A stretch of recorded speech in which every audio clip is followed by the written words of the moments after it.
Hello and welcome to another exciting episode of Let's Chat RPGs. I'm your host, as always, Dr. RPG Jeff Harvey, and I'm not a real doctor, but these are real RPGs, and I am joined today by the one, the only, Mr. Kent Klossner, who you may know from St. Pete or Petersburg by night. Kent, how are you doing? Hello, I am well. Thank you for having me. Yes, it's good to have you on. We've been friends for a very, very long time. Over 20 years. Yeah, like 25 almost. Almost. And this is the first time I think I've ever had you on my podcast. This is the first time I've been on your podcast. I've had several now, and I keep excluding you. And I wonder why. I think we'll find out. Scheduling issues. Scheduling issues. That's what we're going to go Which with. is actually going to be something I'm probably going to talk about in length tonight, but Yes, we'll get to it. I expect that is on the list of things to talk about. Let's first of all get into like what is St. Pete by Night. Let's start with talking about that. It's interesting. St. Pete by Night started as a fever dream, almost literally. It was a very, very late night. I suffer from terrible insomnia, and I had been playing West Marches or West Marshes. I've heard it called It's both. West Marches. West Marches, D&D for a while, and I thought, why not Vampire? TikTok, especially, which was the platform I was most present on at the time, had been talking in great deal about how everyone had Vampire the Masquerade on their bucket list Yes. of games to play. And it really, 5e had only come out, what, a year ago? Easily, Well, a couple, yeah. I think it's a couple of years, but maybe it, like a year and a half. it had been re-released about a year ago. Yep. So I thought Vampire's my favorite game. Yeah. By far. World of Darkness is my favorite setting by far. And why not? Why not find a way to introduce people? So when I came up with St. Pete by Night, one, St. Petersburg, Florida is the city I live in, so I know it very well. It seems like a good setting for a vampire game, even though when one thinks Florida, they don't think nighttime, they don't think vampires, they think sunshine, which kind of was like a little side wink of it all in the setting. Sure. But the reality The was Sunshine State. Yeah, I just wanted to teach people Vampire. I wanted to expose people to a game that I hold very, very dear in my heart for 25 years now. A game that is probably my favorite role-playing game. Yeah. For a multitude of reasons, which I'm sure we'll get into. But the reality of it was I wanted to show people Vampire, and that's what I did. And it's been a huge success. Now, how I would define St. Petersburg by Night now, I would say it is an online LARP with elements of your typical tabletop game mixed in. Right. And so how do people actually play this game? Discord or? Yeah, we run the game through a Discord where there are open RP channels and closed RP channels. You can be part of big events that are scheduled. You can schedule sessions with storytellers. In the way we're going to be revamping it, you're going to actually have set storyteller time with a coterie, more like a traditional tabletop game. But the reality of it is it was a 24-hour a day, 7 days a week server where you could come on and play Vampire with your friends. Now, there wasn't a storyteller necessarily always available, but I think that the open RP opportunity, the chance to drop into character, to get that hit of escapism really appealed to people. And that's why we're still going at it. So was it primarily text-based or was it text and voice? All voice RP. We did not have any text RP. There's a lot of text RP options out there, a lot of text RP servers. Right. And those come with their own benefits, but their own drawbacks as well. I wanted to have a real in the moment live opportunity that I just don't feel like text can cover. So at the moment I don't know when is the game coming back. I know it's on hiatus right now as we're recording this. We're recording in late August, but the show is not coming out until October 30th. Well, our hope is that we'll already be up and running by the time this airs. We're hoping to come back mid-October at the very latest, which means that we will have just come back at this time. Okay. But you can always go to stpetbynight.com for details. You can join our Discord there. You can find out all the information you need to through there, or you can even put together a coterie or a pack, since we're going to be involving Werewolf the Apocalypse or a Hunter Cell if you're interested in Hunter the Reckoning. We're going to have options for all of those available. So you can put together a group and join us. Right. We will come back to that, I am certain, but let's get into some more of what's going on in like your day-to-day kind of stuff. Like, so what's going on recently in your life that either you expected or you didn't expect? Like, what's going on with you in general? Well, I live in Florida, which was something that was always something I wanted to do, but not something I ever thought I would do. So I moved to Florida about 7 years ago. much to some people's chagrins. Much to some people's chagrin. Honestly, I am very, very fortunate in the life I live. I'm retired. I'm a father of one. My son lives here in Michigan, so I get to come visit him regularly. But really, I've dedicated all of my time to St. Pete by night, St. Petersburg by night, and developing this brand and this opportunity and giving this option for people to indulge in this game and to learn about it however they want to. So really, it's my full-time job at this point. Nice. So Vampire the Masquerade and Vampire and World of Darkness in general has got something of a reputation in the gaming community, especially those who gamed back in the 90s and early 2000s, as being kind of the go-to game for people of, I want to say, mental neurodivergency. That's the word I'm looking for. I know that a lot of people who play these games struggle with a lot of mental health issues. I know that people in our community, our group, have suffered from mental health issues. How do you deal with the stressors, not only of managing a game that's 24/7, but also maintaining your sanity and a safe environment for so many players? Well, the reality is I couldn't do it alone. I had to get people I trusted, people I believed in, people I knew had the game's best interest in mind, people who were on the same page as me. And so I was able to put together a really, really amazing and capable staff. And, obviously we've cycled through people. We've had to weed out some of the good and some of the bad over time. And there were some people who couldn't commit the way they'd originally thought they could. But we have a staff that their first priority, more than anything else, is to provide a safe gaming environment. The game aside, stories aside, characters aside, we wanted to do away with a lot of the bad reputation that World of Darkness games have, because the truth is, no matter what facet of World of Darkness you're in, you're playing a monster. Right. And being a monster tends to call to more predatory urges and instincts, and therefore brings out a certain variety of player who likes to take advantage of that or indulge in that kind of activity. And so we knew from day one, when the staff sat down, when we got our group together, we were like, this is going to be rough. Right. This is going to be. Well, because vampire, especially LARPs, have a long history of sexual assault and stalking and things like that. 100%. So that's one of those things that I think you have to be, you had to be cognizant of going into this. And has it been an issue in your game? I won't say that we've, not had problems in the past, but the wonderful thing is, with having this staff, with having this mission, and with having a really solid player base, or at least a core player base that's really solid, we were all on the lookout for it. Yeah. And therefore, when we started to sniff it out, when these issues started to pop up, we could take them out in their infancy versus when they were full-blown issues. And I'm happy to say that I think successfully so. We've really managed to keep this thing going for almost 2 years now, and the community has been solid. We've been able to have in-person meetups. We have our own convention that we hold every year, and it has been a safe environment, I believe, across the board, and will continue to be as long as it is a thing. And so you were talking about it started largely, it grew largely through TikTok and stuff like that. I do see it come on TikTok every now and then. There was a lot of original character play on TikTok for a while, and honestly, it's come back around recently. I've been seeing a lot more stuff of that recently. How does it make you feel to see something that you've created like that go out into the world and be so well received by so many people? Honestly, it's amazing. I mean, these are very creative people, and I don't ever consider St. Pete to be something I've created. And I know that's like the typical modest answer, but the reality is I don't. Like, I created a platform for people to create on their own on that platform.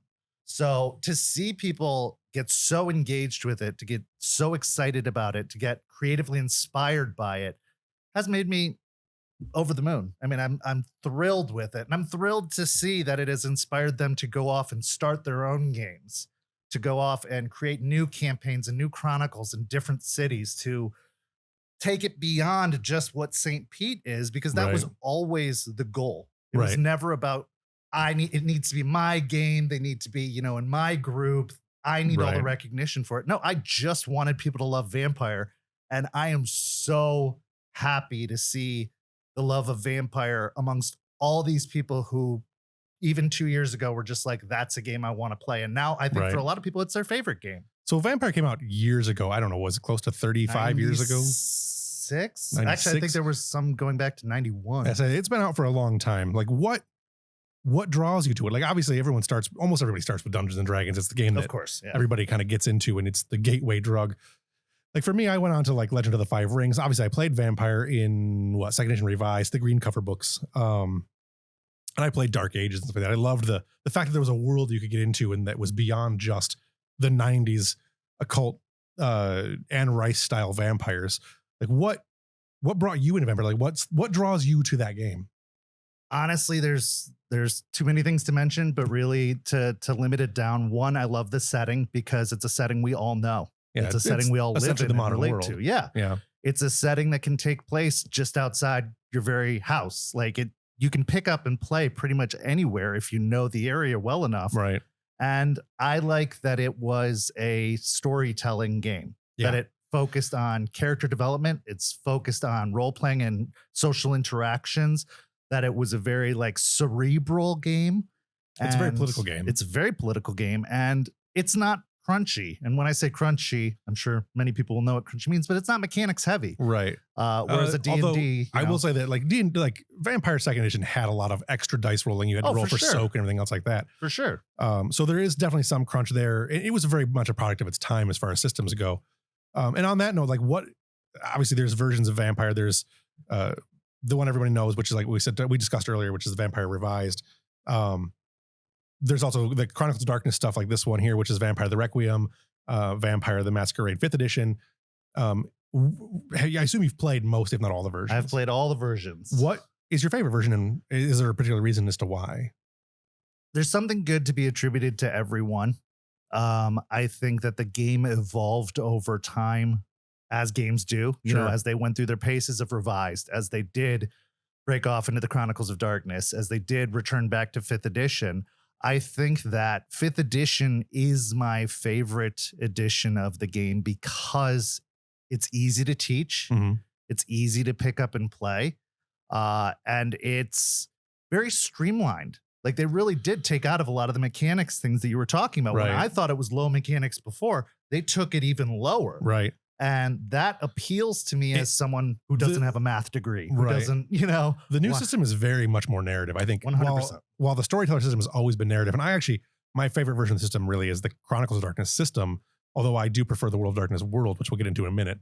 I agree that 5e is probably the most story-driven version of the game. In fact, it's probably the most story-driven it can be while still maintaining the flavor of the original rule set. Absolutely. And there's a lot that I think 5th edition could have improved upon. I think there's a lot of things that they left out, like some of the individuality of the different Yes. clans.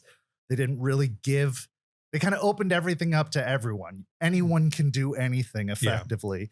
And that took away a lot of the appeal of the individual. Some of the flavor. Yeah. And Yeah. also lore. They really kind of let go of lore in a lot of ways, which I Right. think World of Darkness has always capitalized on, in definitive lore that is, you know, detailed and laid out, and you can Right. use it or you cannot use On it. that note, though, a lot of the lore for the game has been very problematic. Yes. Like the World of Darkness, one thing can be said for the Assamites and all these other clans and the Bruja, not the Bruja so much, but a lot of the clans have a lot of Ravnos. the Ravnos. Like there's a lot of problematic stuff in there that they've taken out. For sure.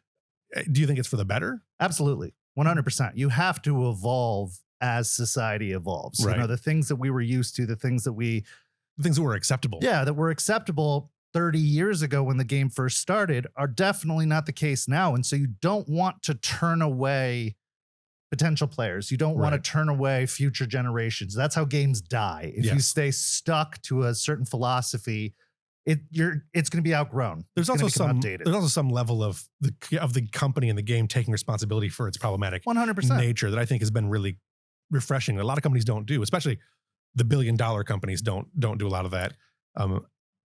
The Vampire the Masquerade 5e and Werewolf 5e as well, which got rid of the God of Fenris and a lot of other the problematic stuff like that. Well, they didn't get rid of it. They wrote them out. So Yes. they are actually still defined in the 5th edition Yes. book, but they are not an active playable tribe anymore. Right. Which is Yeah, that's probably for the best. It is. um, Getting into, we talk about how vampires are monsters and all the creatures in the World of Darkness are monsters. And again, tying in mechanics, I personally find that the hunger mechanic is an amazing Wonderful mechanic. mechanic. Absolutely. I'm so glad they did away with blood points. I'm Yes. so glad, it's not like a mana based system, like that. It is a mechanic that incorporates into gameplay that can alter the flow of gameplay. And really it's can wonderful. capitalize on the idea and help Absolutely. motivate the idea that we are a monster. How do you reconcile playing a game of monsters? I mean, you people are used to playing Dungeons and Dragons or Legend of the Five Rings or superhero games where you're playing a literal hero, whereas in Vampire, especially Vampire, I mean, Werewolf's a little bit different, but especially in Vampire, you are not the good guy. Well, I think that's an interesting thing about Vampire. It depends on how you choose to view Vampire, because I think that Vampire itself is a struggle to hold the monster at bay. Right. It's not that you are leaning full tilt into being a monster. It's how you struggle to hold on to humanity, how you struggle to stay a part of a world that you are no longer welcome in, Right. how you can continue to be the person you were, even though that person literally died. Right. You're trying to hold on to that and the connections that you had in those times, whether you forego them, whether you keep them at arm's length, whether you can still try to keep things normal. I think it's a lot more about humanity than it is about being a monster. But I think that it does. That's what leads to the problematic people is Yes. a wrong understanding of what you're trying to play, what you're Right. trying to portray. They think, and this goes for a lot of typical people who want to play Sabbat or lean hard into Yes. Sabbat. They want to do bad things. Right. And they want to get away with doing bad things under the guise of a game system, under the guise of, Right. it's just make believe. But really, what calls to them about World of Darkness or Vampire is the more monstrous elements of it that they can't embody. But healthy Vampire players do understand about the struggle between mortality and this craving that you have to deal with. And I think that one thing World of Darkness has always done well is define that within their books. They Right. talk about it at length. They really do give a strong description of what the struggle is. And I think that it's very easy for certain players to skip over that part and not pay as much Sure. attention to that part. But that's what the role of a storyteller is to bring it back to that, is Right. to keep that the main line of thought. So when you're creating characters, helping people create their characters and building coteries and all these other things to build out the world in your game, what's a piece of advice that you would give to players who are maybe coming from a more of a Dungeons and Dragons or more of an escapist kind of mentality where, I mean, we've all played games where we've played ourselves. We've all played games, especially if you play Vampire. You play it long enough, you're going to play Absolutely. yourself as a character, Absolutely. which I do not recommend doing. No.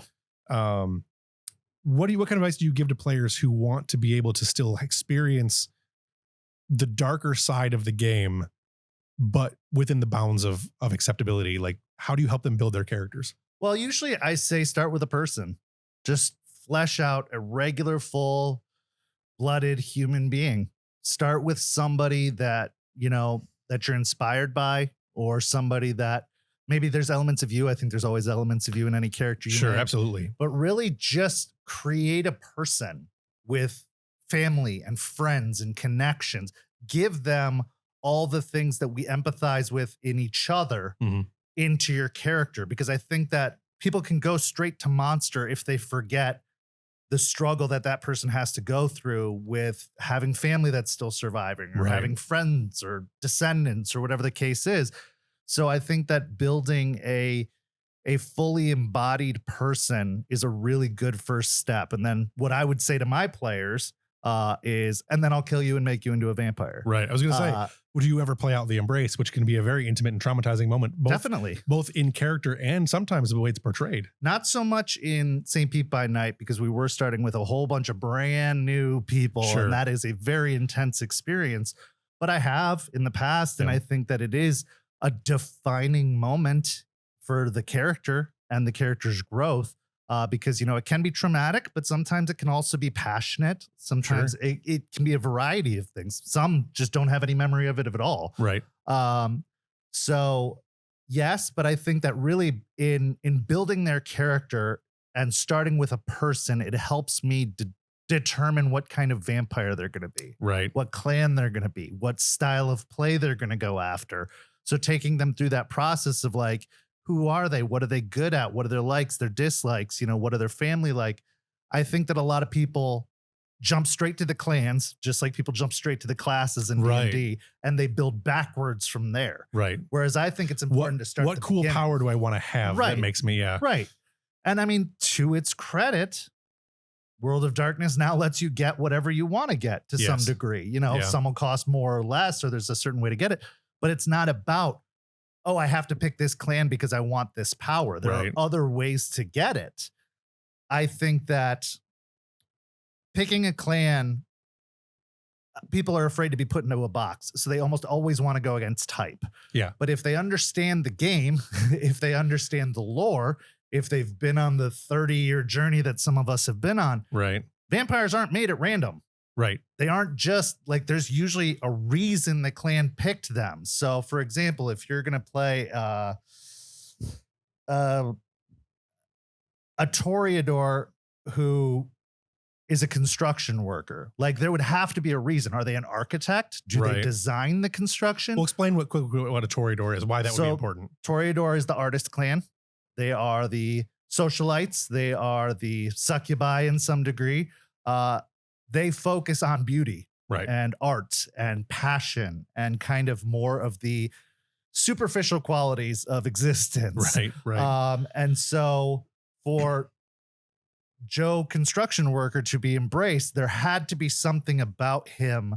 Maybe he had art in his special interests. Maybe Sure. he was a painter at home, but a construction worker by day. There had to be a reason that the Toreador chose him. I like the idea of him being a closeted opera singer. Yeah, Yeah, or like something like that. But it had to make sense. Whereas we had people who were just like, I want to be Toreador because they have these powers, but my Right. character makes no sense as a Toreador. Everybody, Right. a lot of players wanted to go against type, to be the unique and the individual. Right, which is something you face in really every campaign, every game. That's Every one of the game. reasons why paladins have changed so much in D&D over the century of D&D. It feels like that sometimes. But getting back to the versions of the game though, and again the evolution of the game and how things have changed in mechanics, not just mechanically but setting wise. Like I have right here in front of us, I've got 2nd edition, 4th edition, and 5th edition. What I mean, you know, probably the majority of what's going on with this, like the lore of the setting, like what's 100%. changed over the years. Like, Yep. take us on that 30-year journey So as best you can. I mean, well, I don't, you know, it's sketchy in details, but as far as I know, Vampire started in more of a mage-based setting. World of Darkness started in a game kind of more like D&D. And then it was inspired to create its own setting based off of that, which is how World of Darkness came to be. Vampire started as a, you know, softback, very small book, then got republished throughout the editions, you know, 2nd edition, then revised. right. And as the game grew, obviously they added more detail, they added more lore, they added more mechanics. It started from a very crunchy place and started to really focus on storytelling and lore after Right. that. I know that one of the big proponents of the game was a legend in the game industry called Greg Stafford, who's also the creator of Pendragon and 100%. Chaosium games, that kind of stuff. 100%. I know that eventually it got purchased by when the World of Darkness ended, which hurt a lot of people's feelings, and we'll talk Mine about included. that. We'll talk about that in just a second here. It became part of CCP, which is the company that owned EVE Online, and then eventually I don't know how it gone from there, but Paradox got involved, and they did the 20th anniversary editions and stuff like that. Let's talk a little bit about the changeover, the thing that hurt everybody in the World of Darkness, going from the old World of Darkness, the 90s World of Darkness, into the Chronicles of Darkness. Because everyone was kind of disappointed after Gehenna and the Apocalypse, even though these games told you in the beginning, these games have a finite lifespan. Right. And to be fair to White Wolf's credit, they did wrap it up. Mhm. I think part of the problem is you can see this in society in general recently. People don't like when things end, Yes. especially things they really, really like. TV shows, movie franchises. I mean, how many Marvel movies are there now? Like, you know, it just will keep going as long as it keeps making money. Right. So yes, like we were told it was going to end, but we didn't want it to end. Nobody Right. really wanted it to end. And I think more than that, people were very unsatisfied with the way they wrapped it up. Sure. And that has a lot to do with creatives predicting what they would like to see happen, how they'd like to see it go down. Yeah. You know, again, it happens in movies all the time where if you don't do it the way they wanted them to do it, you're going to get Game of Thrones, perfect example. Right. You know, Objectively whatever. badly Yeah. written. so people didn't want it to end. And when it did end, I think a big part of people were in denial. I mean, considering at the time, the game had been around for over a decade, Mhm. had been building for over a decade, at least at that point, people were invested. You know, they were invested. I mean, D&D, other than something like Forgotten Realms or, you know, some of the other settings, it's a very like you make your own world. Whereas we had all bought into the World of Darkness world Yeah. they'd created. We'd all invested and learned and put lore to heart and like really had spent. I mean, I still think you should get a college degree in World of Darkness lore because there's just so much of it. Sure. So I think that that level of investment, it was really hard to have that pulled away from us. Right. To be told that we weren't going to get more of it. And so when Chronicles of Darkness, New World of Darkness, whatever you want to Yeah, call it, Vampire the Requiem. And right, came to be, I think they didn't really make it clear to us this was a start over, that they were rebooting, Sure. that, you know, they were going to keep some of the names, change most of the details. Like we all went into it, or at least speaking personally, I can't speak for everybody else, but I went into it thinking this is Vampire 4th edition. I am Right. buying the next iteration, like Right. post Gehenna. What's happening to the universe Right. after Gehenna? Yeah, where are we at now? That's what I thought I was getting, and I was horrendously disappointed, which is a discredit to New World of Darkness. It really is. Although It's it was not it was fair. often treated that way. It was. I think largely unfairly. Yeah, and I think that it's a great system. Yeah. It's got its own lore and its own world, and I think that it needed to separate.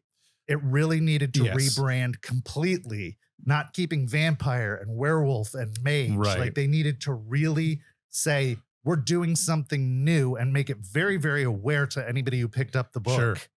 Because it felt misleading. But it obviously I've definitely had- heard that from many people. yeah, it had its own success.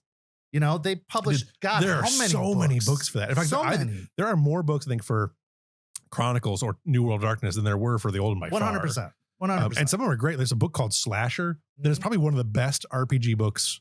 It's a standalone game, essentially. It's Jason and Freddy, and it's so good. I have it on the shelf over there, actually. I will say, though, that mechanically speaking, I think the evolution of the game from second edition to Chronicles really paved the way for not just the future, but a better narration of the game. Because in that version, especially Vampire, the diminishment of your 1,000-year-old character made sense because you had a mechanic that explained that, Yep. whereas you didn't have that in previous editions. No. And I think that translates well. I think if you're interested in rules iterations at all, and you look at a revised and second edition and all that, and then you look at Chronicles and you look at fifth edition, you can see the shared lineage of the games and how I think the people who made Vampire the Requiem really truly loved World of Darkness 100%. in a way that I think the fans discredited in a way. It was Well, very unfortunate. Did you want to clean up the mess left behind from the original writers? You know, they wrapped it up Yeah. poorly. People were unsatisfied. People were angry. There was also again the evolution of contemporary mentality of the problematic parts of the game needed to be wiped 100%. away, and they decided. I think I don't know, but it feels to me like they decided it was just easier to start anew and take this old thing that was a problem and put it on the shelf and make something new that everyone can embrace. Unfortunately, I think they just underestimated how much nerds rage over things. Absolutely. And I think that obviously we've evolved to the point that communication is easier. Yes. Like when Werewolf 5th edition comes out, they have told you 4 months. Yes. This is a reboot. Yes. Everything from the old editions is gone. Like and they kept a lot in that I didn't expect them to, Yeah, but they're- like, They're using it to rebuild the old world lore Right. rather than continuing it. which I think was genius. And they've made sure you're very aware. So if you pick up a copy of Werewolf expecting it to be, you know, second edition Werewolf, you are going to be horrendously mistaken. Right. But even on the first page of the book, they told you this is a brand new retelling. Right. This is, we are washing away everything that came before and we are starting anew. And I think that Chronicles of Darkness could have done better about that. Yes. I understand that the internet was still kind of not as accessible at the time that it came out, but I still Well, we were think, still using forums back then. So. right. They could have made it a lot more clear. And I think a rename would have made a huge difference because Right. the first book of Chronicles of Darkness is called World of Darkness. Yes. I bought that book. Yes. And it's not the World of Darkness I had known. Right. It's this, so I think that there were It a lot was- of misleading elements. Yes. I will say, though, the World of Darkness book is a really cool way to Great introduce people into the new setting. Oh, it's a great book. And because you're not playing anything supernatural in that, it's a great setting on its own, which is fantastic. And it's also the only book you had to have to be able to run the other games. sure. You could make it up from there. For sure. Speaking on that, though, what is your favorite supplement from all of Vampire the Mask, all of Vampire, all of World of Darkness? What's your favorite supplement? It is so hard to pick one. I don't deal in favorites. Like asking me what my favorite clan is, I have like 3 or 4. No, mine's easy. Well, yeah. Ravnos, I don't know. Right. But I would say, and this is a dark horse, a lot of people didn't pick up this book or these couple of books, Victorian Age Vampire. Okay. I think that was a genius setting, Yeah. a genius option, and I think they could have done so much more with it. I actually had But it I didn't think- sell well. So. No, I think I had a copy of the main book for that. And it was great because that's the era that vampires are really kind of 100 created. That's your Anne Rice, Bram Stoker. Right. Like that is the heyday of vampires. And I love what they did with the lore. They Yeah. filled in between Dark Ages and Masquerade, Modern Yep. Knights. They gave us a step along the way. And some of the characters are characters that you saw grow from Dark Ages through Victorian Age Right. to Masquerade. And it kind of helped flesh out the story.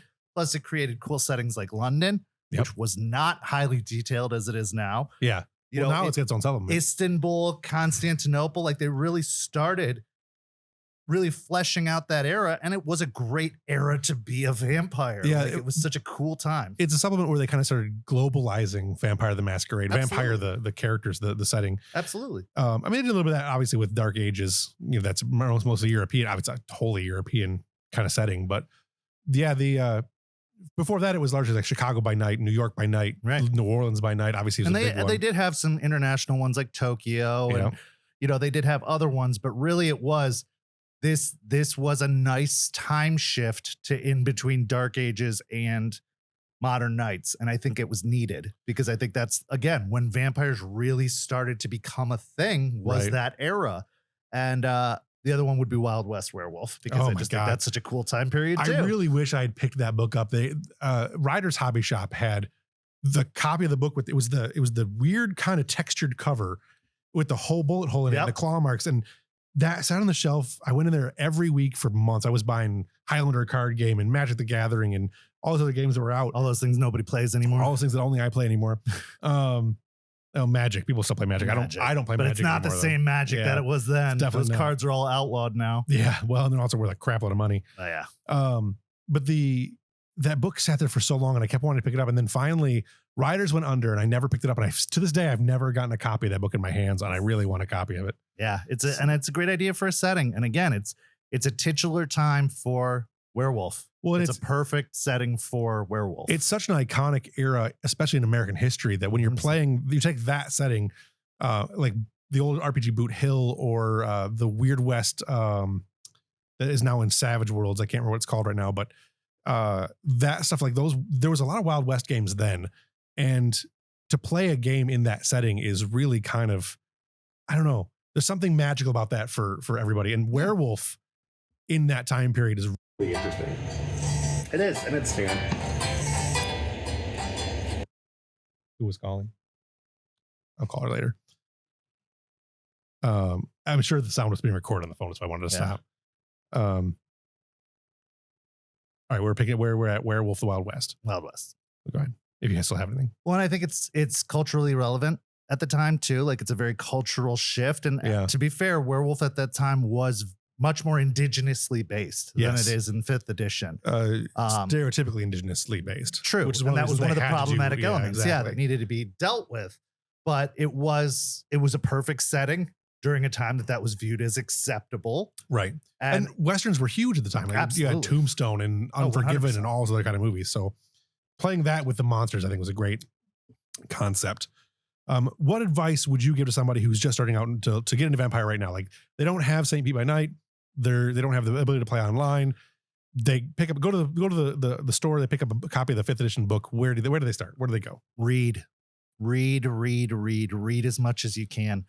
Do Google searches on terms you don't understand. Look up the history. Like, really, what sucked me in was the lore. Yeah. And I think the lore is so well done. Yes, there's problematic elements, and yes, there's going to be some things that make you cringe, but realistically, like, dive in, see how deep the pool is. And it might be intimidating to some, to be fair. So to those, I might say, if you're overwhelmed by the idea of a lore dump or a lot of knowledge, maybe don't go that route, but just read about it and look into it. And yeah, check out St. Pete by Night, dip your toe in. We've got a great helpful staff that are there to like really take in new players. At least 75% of our player base never even knew Vampire the Masquerade other than hearing the title about it. So like it is a good place, but I would say just like start out reading and just do it. Find a group of people and be like, hey, let's play a vampire story, and do it. Just jump in, because I learned by doing. I didn't learn by researching. I learned by jumping in and just doing. And then because of the love I developed for it, I had to learn more, and I got deeper in. But does the core book give enough? Do you think the core book gives enough for a player to be able to go in and do it without all that? Yes. The core book, not going to make any friends over at Paradox today. The core book is a mess. It is a little bit of it is laid out terribly. It is better. And so, as a lot of you know who watch the show, I have a close tie with Modifius, but Modifius put out the original version of the 5e book, and it was quite possibly the worst book I have ever seen, which is saying a lot because I've seen a lot of bad books. The new version is much better. But you're right. It is kind of a hot mess. Everything is kind of in the wrong spots. Right. And I think that, that can be a deterrent for people, but really I think that it also can stress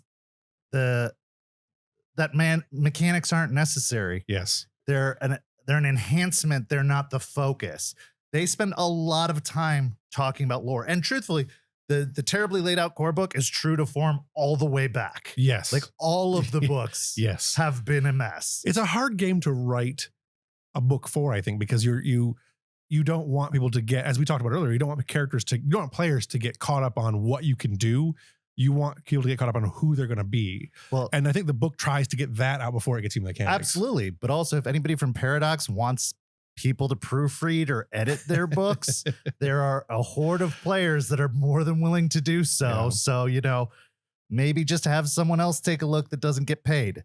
That is unfortunately a problem with a lot of modern games. Absolutely. Which brings me to the next question. And in the gaming hobby, we're seeing a lot of changes right now, a lot of rapid changes. Yeah. We're seeing the looming D&D 1 or D&D Next, whatever it's called, like D&D 1, right? And the shift to a lot of more online gaming and platforms like that. And obviously St. Pete by Night is part of that revolution in that you are doing... Well, it started during the pandemic. It was inspired through the pandemic. So yeah. And you're using virtual tabletops and online communications like that. Like, what are you seeing by either mechanically or trend-wise in the gaming industry over the next few years that most interests you and makes you curious about what's going to happen next? Like, what are you looking forward to the most? So it felt like gaming was on the verge of a renaissance. It felt like, I still believe it's bigger than it's ever been, more popular than it's ever been, even beating the old D&D heydays. But I think that there's bound to be a drop off. I think we're seeing some of that. I think the fact that Wizards and D&D is asking you to reinvest again into their game, even though 5th edition has been around for like a decade or more. Right. People just learned about it within the last 3 or 4 or 5 years. They really only started buying into it since the pandemic in full force. And so I kind of worry that, they just bought all these books, they just got invested, and now they're like, well, effectively it feels like a money grab. Sure. They're making cultural mistakes like they did with their which book was it? The new Giants book? Yeah. Like yeah, using AI art and AI generated right. And text. the Star, was it Star? No, not Star. Star Jammer. Star Jammer made a big misstep. It did. And so I think that there are people who are invested enough to start looking elsewhere, but I think that there are still some people who are still in the infancy of gaming that will just move on and find something else. Sure. What so when you talk about these kind of things, like one of the things that has been mentioned by the Wizards, the CEO of Hasbro, is that they have under monetized their game. And I know that when I talked to Jim Johnson and Michael Dismuke from Modiphius, freelance writers from Modiphius and the line editor for Star Trek Adventures, back in episode one of the things they talked about was the idea of future monetization and how to create an online database of information that would be paid, a subscription-based model where you get all the books, you get all of the information that you need to run the game, but it's a monthly subscription-based model. So D&D Beyond? D&D Beyond, but for other games, for Star Trek, for Vampire. What's your thoughts on something like that? Like, is that the kind of thing that you would look forward to? I don't look forward to it, no. I don't think that's a good thing. I think that that's a bad thing, to be honest. I think that most of these services charge a monthly rate and still expect you to buy the books you already bought in hardcover. Well, a lot of what's happening, I think what's coming is, especially like Modiphius, and I think Renegade does the same thing where you can get the digital copy of the book, the PDF, when you buy the book from like a local store. I know a lot of local stores can join a group called Bits and Mortar. The Adventure Inc. is one of those stores that if you buy the book from your local game store, you can get the PDF. But what they're talking about is getting away from books altogether because the margin on just a PDF is so much better. So where would you see, like, do you see that future happening for Vampire? I definitely think it's possible. I think anything's possible. I mean, they're going to follow the trend that D&D does. Right. Everybody does. That's the flagship. Like, let's be honest, of TTRPGs, D&D is the flagship, and everybody falls in line. Eventually. I think Vampire is a few years behind D&D. We are seeing some companies rebel against that idea as well. Like Paizo is going the opposite direction. I hope so, yeah. And Critical Role has been stepping away from Dungeons and Dragons and moving into their own setting. Monty Cook Games has done a lot of new publishing. Old Gods of Appalachia and Numenera, their kind of stuff like that. Appalachia, shut up, Evelyn. But one of the things I think that we hear about is that you buy one copy of the Vampire and Masquerade book, and that's it. You've bought it. You can play. It's probably the best investment in gaming you can do is just buy a single core book, and you can play really. Yeah, you can play for generations. Even if the book comes apart, you just take it and put it in a slip case. And I love PDFs. I love that they're offering PDFs with the purchase of a book. I think that's a good thing because we are moving digital. I've had to reference things on the fly on my phone when I didn't have my book with me. So it's really nice to have that option. But yeah, I still think there's nothing that beats an old hardcover book. Right. Like, I still think we need print media in the world. I agree. And that, moving to a fully digital platform is going to only cause bad things in my mind. I don't think it's long-term anyways, because we saw the rise of e-readers for years and then it dropped off, and now books are a thing again. People want to read real books. So I think that you're right on that idea. Where do you get, like, you've run a lot of games. You've been running Vampire for 30 years. Where do you get your best ideas for your games? Life. Honestly, life, media, other games I've been a part of. I mean, while I primarily fall into the dungeon master or storyteller role just because I'm that desperate to play and nobody wants to do it. Right. But I think that honestly, inspiration is everywhere. I mean, I do kind of take some credence to the idea that there are no new ideas. There's just new takes on ideas. Sure. So everything is kind of reminiscent of or related to or something like something that's been done before. Right. So just lean into that. Sure. People love stories they know. TVtropes.com. They really do. I mean, they do. They love the story of, the Knight and the Dragon. They love the story of the monster that goes bump and the monster hunters. Like these are all stories that have been told countless The hero's times. journey, the Star Wars, has been told for centuries. But people like that. Yeah. Like, while they like to be surprised, something is comfortable in predictability, knowing that the good guy's going to win. Well, knowing it also does allow you, using that, leading into that predictability allows you to actually subvert that predictability 100%. 100%. So you can go through the hero's journey and then have a twist at the end or somewhere in the middle that just changes just a little bit. And it doesn't necessarily create a new story, but it creates a new iteration of the story. Well, even in St. Pete by Night, I had been telling the story of this this character that was the defining element of the city, the creator of the city. And it was kind of this battle against inevitability, because Sure. really vampire stories always end in tragedy, one Sure. way or another, whether it's told, whether it's not told, whether it's assumed, it's always going to end tragically. And it was this story about this character that a lot of people fell in line with, a lot of people got invested in and showed loyalty to. But at the end of the story, they don't win. Right. They still lose. They tried experiments. They tried all these things to try and get this character to stay. But the reality of the situation was they didn't. They had to go, and inevitably to their death. Yeah. And I think that the tragedy of that was wonderful. It was emotional. I mean, if you haven't seen our stuff, go check out our YouTube or anything, St. Pete by Night everywhere. You can see that final session of what we called season 5 at the time. It was one of the most emotional gaming sessions I've ever been a part of. Yeah. And it was the perfect conclusion to this 1.5 year long story, because they won, but they lost. Right. And I think there's something beautiful in that. The Pyrrhic victory. And it wasn't the stereotypical story. The Right. stereotypical story would be they could prevent this thing from happening. They could save this character and get them to stay forever and be happy.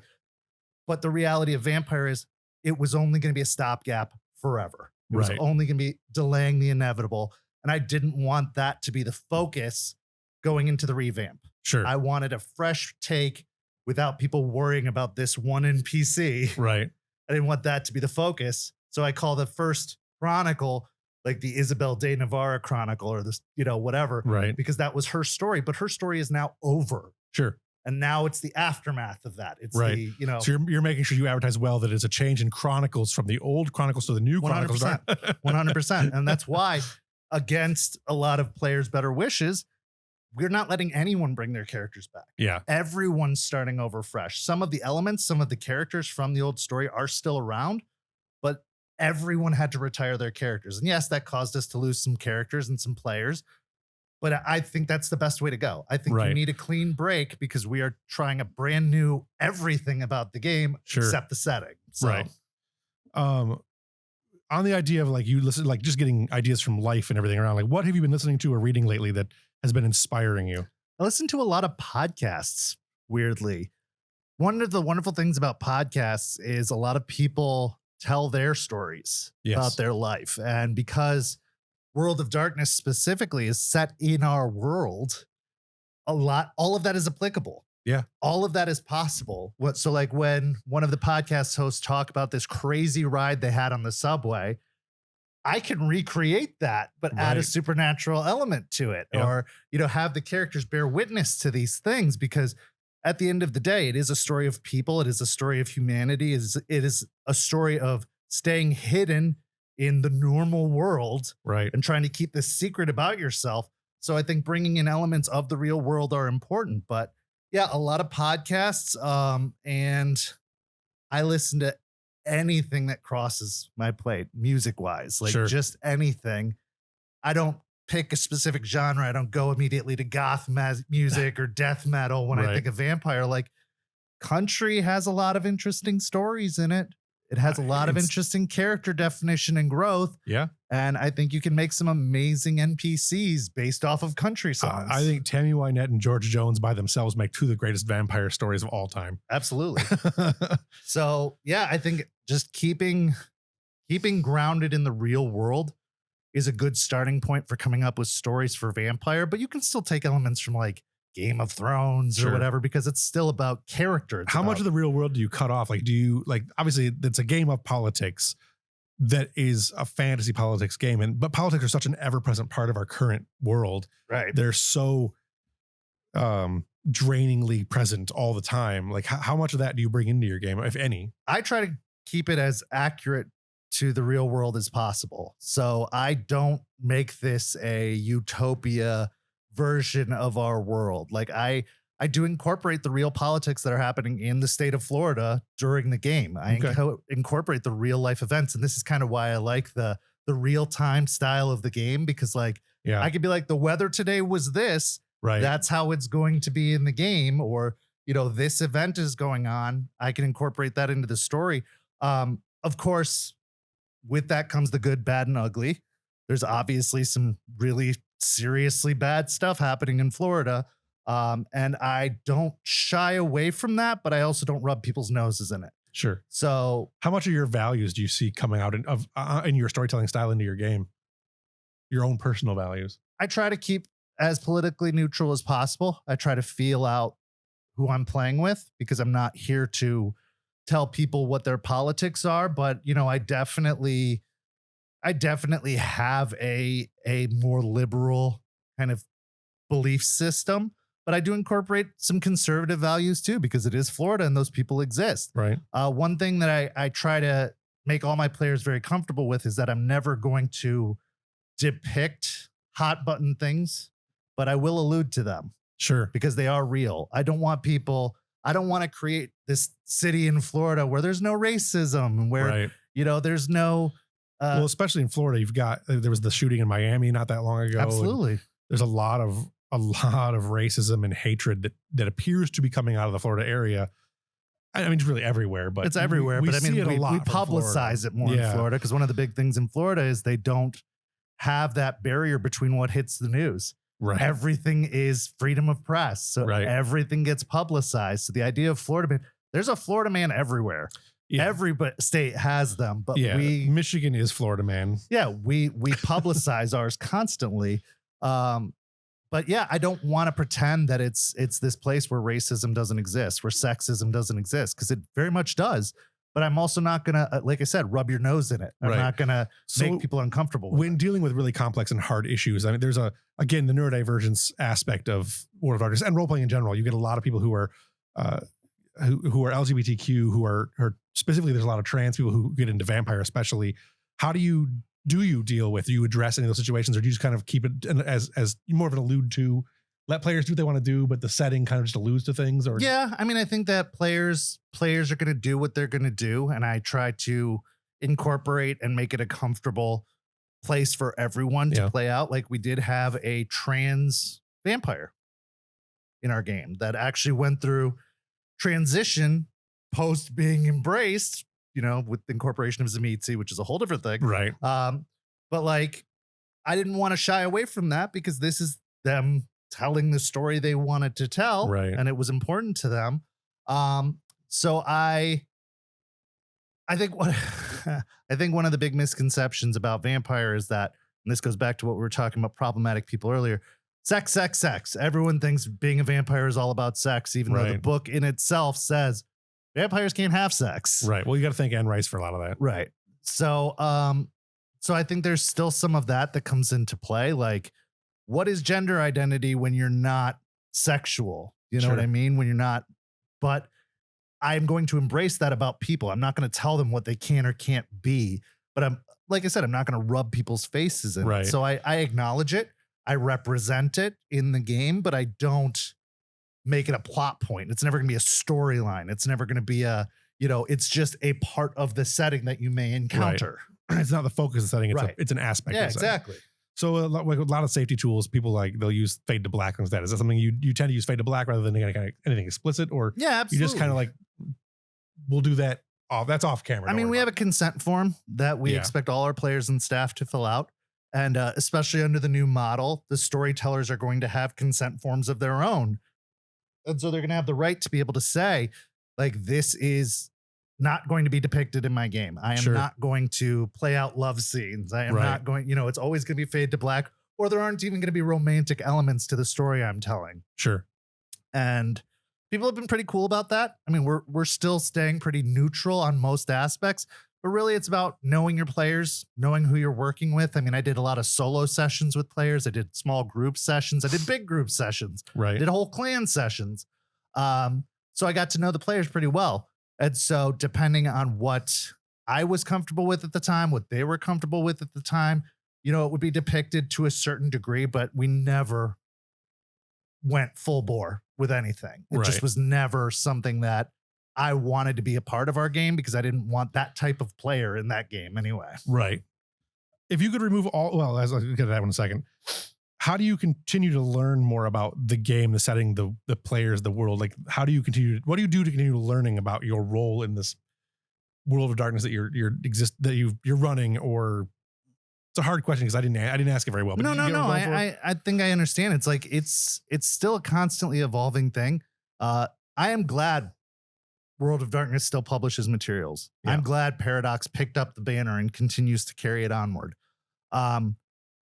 I could be critical about the way they're doing it, but I'm just glad they're doing it. Right. That's all that matters. At the end of the day, I'm glad Vampire still exists, Yeah. because when White Wolf went under, that could have been it. Sure. That could have been the end. And so I'm constantly learning because they're constantly giving me stuff to learn.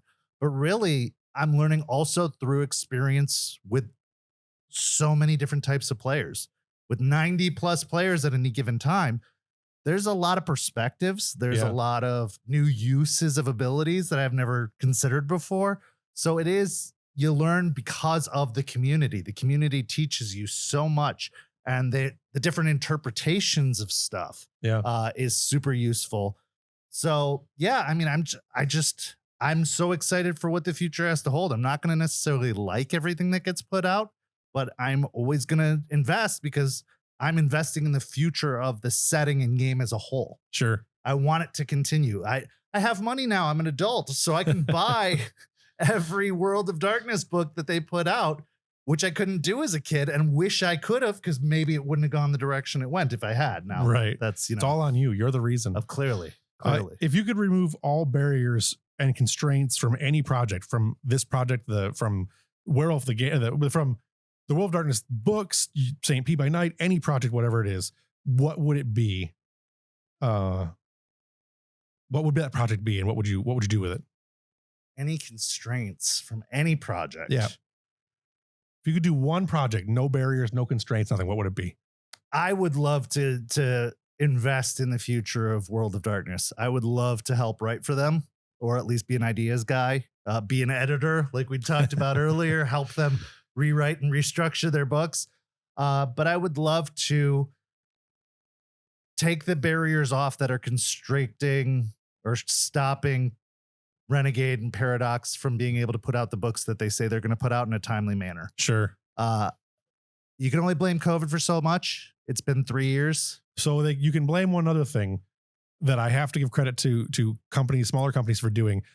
Wizards recently said they're publishing so many new books of the first edition of the first printing of the new game that the printers don't have enough paper, which means smaller publishers are having a really hard time putting out their books. So bear that in mind next time you buy a D&D book. No, absolutely. Yeah. And I mean, honestly, I think they're going to overestimate. I think they're going to print more books than they're going to get bought because, like I said, people already invested. Yeah. During a time when money was tight. Except that it is a compatible rule system, and rules books from D&D always sell. It's adventures that don't sell. Fair. Which I think that seems to be true with Vampire as well. Like the adventure books don't sell as well. Like the Camarilla book, the Anarch book, the Sabbat book, they don't do as well as the core book or I should say though that these books don't do well, and they are supplement books of rules and such. Whereas Chicago they don't by Night have did any well. rules in those books. Well, no, but it's character stuff. It's more setting based. I mean, they have a couple of the clans, which was a huge mistake that they didn't put all the clans in the first book. Yes. I resent that. Well, that is downloadable content. But it's it's still never been something they've done before. And that just feels like a money grab at this point. Thankfully, the Player's Guide does fill it in, but the Player's Guide also contradicts previous books that they've published, which is another problem. But that was a common problem in the older versions. Right. But I think that they make a lot of promises and then they make a lot of excuses. Yeah. And I think that needs to stop. I think realistically, be real with your people. Be communicative. Be upfront. Say, hey, we're not going to promise you blood sigils. We're not going to promise you bloodstained romance. We're not going to promise you all these books, all these titles, right? And then give you a date and then not deliver on that date. Sure. Werewolf got pushed back. Blood Sigils just got pushed back to January for the physical copy. Now they say they're going to release the PDF early, but they've been talking about that book for over a year. They're going to release the PDF early so they can get all the feedback on how to write all the fix all the which spelling they did with the Player's Guide, and honestly, to their benefit. They did release an updated version of the Player's Guide. before the physical copy went out. Right. So fine, but also just get a group of players, just get, the influencers or whatever to take a look at the book and be like, fix this. What's Right. wrong with it? What didn't make sense? Even the werewolf book has a glaring error Yeah. in one of their pages that I'm like, how did nobody catch Right. this? Nobody. So I Right. would say take out the barriers of whatever is holding them up, Sure. or give us more realistic timelines. Right. Stop making apologies. Just deliver a quality product, be honest, be upfront, and stop rushing stuff. Stop delaying stuff. Stop, just be honest or get more help. I know Right. money might be tight, but like, you're welcome, Paradox. I've sold like 100 of your books. You know what I mean? Like I'm trying to make you money. Right. So help me help you. You know what I mean? So you talk about influencers and being able to help with the product and stuff like that. Like what other influencers do you think really benefit and display the game well? Like I personally like Matt Stormcrow. I've been watching a lot of Matt his stuff. Stormcrow is a wonderful, knowledgeable individual. Basics of the Game is another wonderful, knowledgeable individual. But honestly, I like a lot of the new influencers who are picking up Vampire because I think you're getting a brand new perspective. Sure. I think you're getting, because like we've heard people talk about what was Yes. a lot. Yes. Let's talk about people who didn't know what was and just basically their first impression of what is. Yeah. And I think that's really useful. So I mean, there's a lot of people that most of them are on my game or on my staff that I think bring a new perspective that I would definitely push people towards. Crafty Mirage is a perfect example. Yeah. She's someone who is brand new to the game and has just dove headfirst in. Caffeinatrix is a perfect example. Somebody who is an experienced player like me, but isn't as obsessed as I am, but still has a strong understanding of where it's been and where it is now, Right. and where some of those issues are. And she's actually one of the people whose advice I take to heart the most in when we're looking over material, because she understands where we're coming from and what we're trying to achieve. Right. Burnham Wood is a perfect example. He's experienced, but he's also been kind of on the outskirts of it, but has some very strong opinions. So there's a lot of great influencers. If you just look at the Vampire the Masquerade hashtag or VTM talk or whatever, Right. you can find these people. And I think it's up to you to kind of determine who you agree with and who you don't. Right. All right. What is the best compliment you have ever received? The best compliment I've ever received. Best compliment you've ever received. It's a little dark. No one else has made me cry before. Yeah. I think that is such a compliment. And it wasn't always because I made them sad. Sometimes it was because I made them happy, and that happiness turned to tears, that they were satisfied. Some people have said, that this is their favorite game, whether it's St. Pete or whether it's Vampire. All of those are compliments to me, because it is hard to be the person to introduce someone to something. Yeah. There's a lot of pressure on you to represent it, especially if, they're hesitant about buying the books or they're not doing the research. You're their first line of introduction to something that you love. And I think if you have enough passion for it and are a strong understanding of it, you'll do fine. But realistically, it is a lot of pressure. So to hear that pressure paid off, to hear that all that work paid off, and that people are playing Vampire and picking up the books and, going to conventions and, invested in the future. Right. That's the best compliment I can receive. It's nothing I've done other than sell them on something that already was amazing. Right. So I will say that one of the best things I've ever done is making players cry. Is you could tell such good stories that actually really touch people and connect people. I think that's it is an amazing compliment. It is. It's such an amazing compliment, because I know there's a lot of jokes and a lot of reputation that I'm out to like hurt people or like trauma daddy or whatever. But the reality is I just want to tell a good story. I want to make them feel something, even if it's good, bad, or otherwise. And I want them to walk away satisfied, or at least wanting more. Right. What is what insult are you most proud of having received? Oh boy. What insult am I most um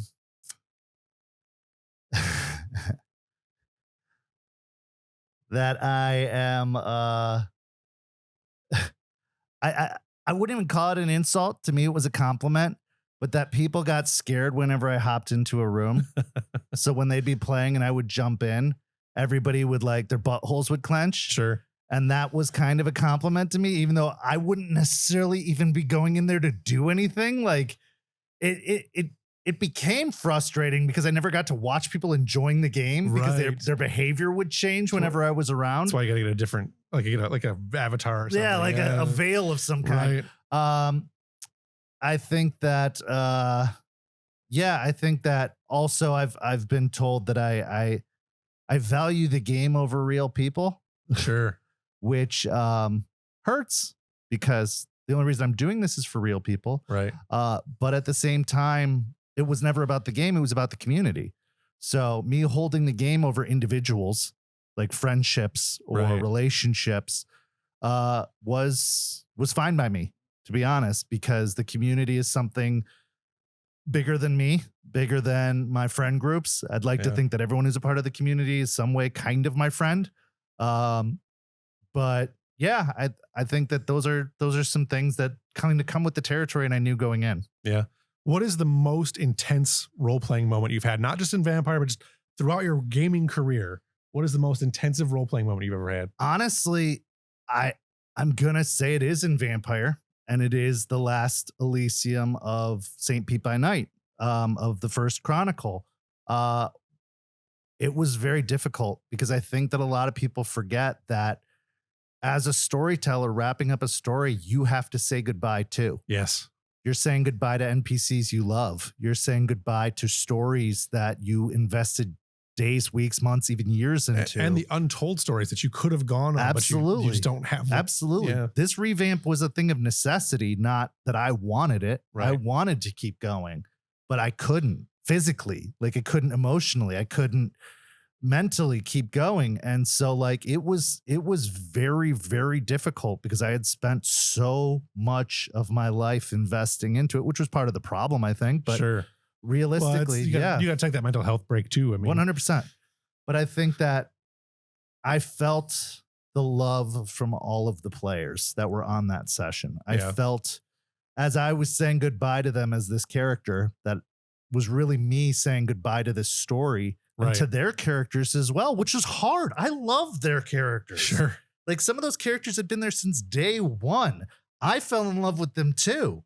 So it was really emotionally intense, and there wasn't murder, there wasn't violence, there wasn't death.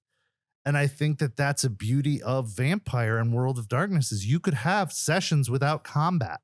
Sure, you can do it in D&D, but D&D, does that appeal to D&D players as much? Like certain Depends on the kinds, maybe players, depends sure, on the but- players, but like for a majority of World of Darkness players, I would like to say they're Right. there for that. Yeah. They're there. Well, it's a for different the- expectation of Right. game too. Like, Right. It's hard to come into World of Darkness with D&D expectations, but I think that just feeling the love, the loss, we all kind of grieved together, but also celebrated together, and Yeah. that was absolutely amazing. And you can watch it on YouTube or Twitch or anywhere you follow St. Pete by Night. Right. Um, If you were in my shoes, what question would you like to have asked, and what would your answer have been if you have one? that's a good question, man. Okay.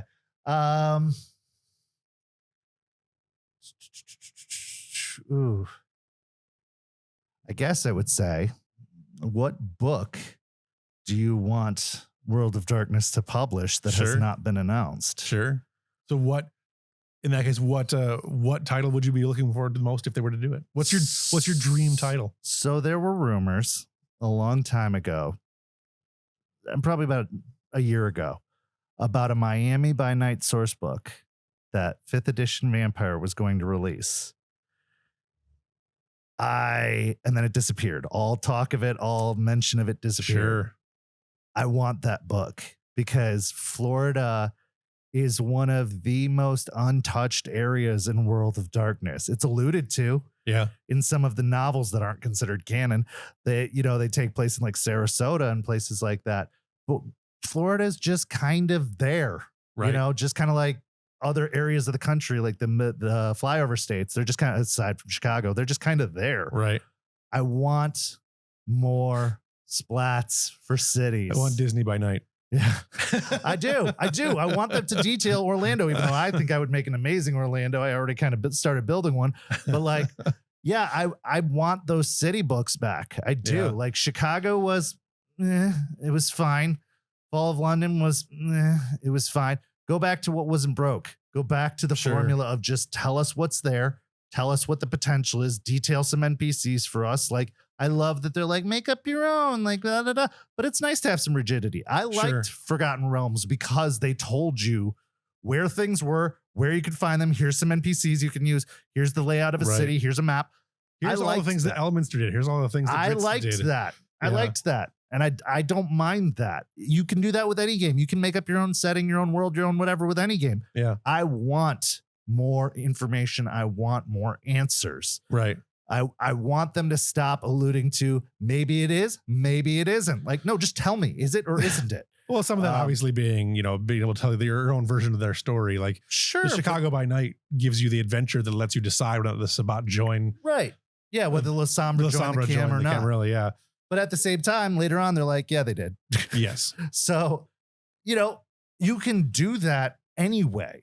Yeah. So don't be so vague. Right. Be real. Be in it. Be honest. Right. So I want my by night books. I Right. want my city books. I'm glad Werewolf's out. It's amazing. Go pick it up if you haven't yet. It's a great book. Great system. I absolutely intend to. I they're plan to doing- myself. They're doing a great job. They've made it crossover possible with Vampire and Hunter, which is something they never used to do. You could not cross over any of the old systems. Well, you could in Chronicles, but you couldn't in the previous version Right. of yeah. And that's why I think Chronicles was important. And Yeah, I absolutely. want to cycle back to that too. I think World of Darkness needed that break. I agree. They Well, needed, they needed to to try learn the something lessons new. that it taught Yeah, too. yeah, absolutely. And I think they've incorporated some great options or great elements of Chronicles of Darkness to make V5 better. Yes. So good on them in the long run, as much as I hated it at the time that it came out. I'm glad that it did. And I'm glad that we got that break. And I think that now is an opportunity to like pick up the ball that was dropped with all these brand new writers and stuff and run with it. All the people who hated saying goodbye can now pick it up and move forward and take it where they want it to go. Right. And that would be fine. And yes, And there's going to be haters, but whatever. It is a new generation's game. Yeah. So it is time for the generation to really be able to step up and have their game. Absolutely. Absolutely. So the on the other show, on Continuing Conversations, Michael and Jim always do at the end of every show, they do what they're grateful for, gratitudes. So I want to ask, what thing are you most grateful for? Just in life, like right now, this moment, what are you most grateful for? I am grateful for my community, my St. Pete by Night community. I solidified my best friend in that community. I reconnected with friends I haven't really talked to in the past decade in that community. I've fallen in love and had my heart broken in that community. But the people who still stand with me have gotten me through so much over these past 2 years Yeah. and have inspired me because I was burned out. I was ready to quit. I was literally ready to give up and take my ball and go home and pull the plug. And they told me it was okay and supported me in setting it down and doing something new. And I'm grateful for that. They've been my life. This community's been my life for the better part of 2 years. Yeah. And it hasn't let me down. That's a lot. But on a side note, can I do a second one? Yeah, go ahead. I'm grateful for you Yeah. because you were the one who suggested I use V5. Yeah. I was talking about doing revised. I was talking about using the old system. Yeah, and we're you talking were about the one. The 20th anniversary stuff. Yeah. Right? Yeah. Yeah. And you were the one who said, check this out. It's a lot easier. It's Yeah. a lot easier to learn. It was So just I so much wasn't- more accessible. Yeah, I Yeah. wasn't on the cutting edge of V5. I was still stuck in the old ways. And you said, try this book. And it ended up being everything. Yeah. And now I'm fully in and they have so much of my money. So yeah, right. So on that, my gratitude today would be Waffle House, because that's one with the Waffle House conversation. Yeah. Waffle House. We should try to hit that up before you head back if Mhm, we've got time. So where can listeners find you, listeners and viewers? Well, I know you've got St. Pete by Night. we have St. Pete by Night everywhere. Twitch, St. Pete by Night. YouTube, St. Pete by Night. Twitter, X. Twix. We do not have the Facebook. rotting husk of Twitter. Yeah. But stbynight.com. You can link to everything from there. So come join us. Come check out the Discord. Come be a part of it. You can find me at Michikent, Michikent, combination of MOUSE. Michigan and Kent there for the clever observer. Yes. I don't post, so you can see my old stuff. You can see how the game started with my first TikTok where I said, "Hey, I have an idea for a West Marches vampire game." That's kind of where it all started. But yeah, I don't post there very often, but you can find me there if you'd like to. But St. Pete by Night is also on TikTok. Awesome. All right. That is all I've got. It's been really good to have you on. It's been good to hang out with you. I'm so glad to be here. It's nice to have you back, and for, even if you're only here for a little while. I'll be back again. You're always back. I flow through town twice a year. So Yeah. I don't have anything else unless there's anything else you wanted to add. Check out this podcast. Stay tuned to this podcast. There's a lot of great content and episodes coming. I know we're saying that back in August right now. And this is a show that only comes out every 2 weeks. So this is only the 5th episode. No, see, so there's been a lot of great stuff so far that I'm sure you've seen, and a lot of great stuff coming. And I hope to return as a guest every now and then to weigh in on some of the great subjects we've talked about. Oh yeah, absolutely. Like I said, we've got a lot of stuff coming up. I've got 26 episodes for season 1 ready to get written up and recorded and do everything that with. So I'm happy to have you back. And anybody who wants to join in, please, you can find this show and everything else that I do with Studio Tembo. There's a link in the link tree below. There's a link tree with links in it below. There's also, you can find me anywhere that Studio Tembo is anywhere. You can also find us by now, you should be able to find us on any of the smart media devices or anywhere podcasts are given away absolutely free. Same thing with, I think largely St. Pete. St. Pete doesn't have an audio only version, correct?